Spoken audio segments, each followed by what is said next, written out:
गीतों से सजाए मेरे यार की शादी है, मेरे यार की शादी है।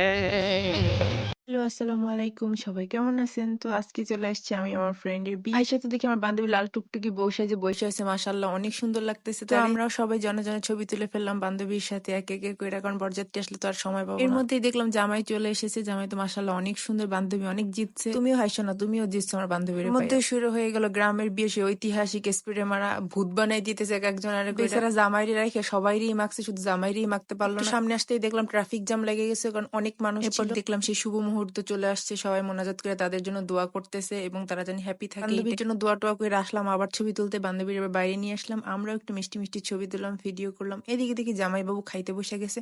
আমরা কেন বাদ যাবো, আমরাও ঠুস করে বসে বললাম বান্ধবীর বিয়ে বলে কথা, জনমের খাওয়ান খাইতে হইবে, জানি এক খাওয়ানে 2-3 দিন খাবার করে ফেলতে পারি। মজা করলাম সবার সাথে। তো এই যে তোর দুজন মাশাআল্লাহ অনেক সুন্দর লাগতেছে। কিছু নিয়ম রীতি পালন করে তারপর শুরু হয়ে গেল বিদায় পর্ব। প্রতিটা মেয়ের জীবনে এই বিদায়টা অনেক কষ্টদায়ক, কারণ বাবা মা সবার কাছ থেকে বিদায় নিয়ে নতুন একটা সংসারে চলে যাওয়া খুবই কষ্ট।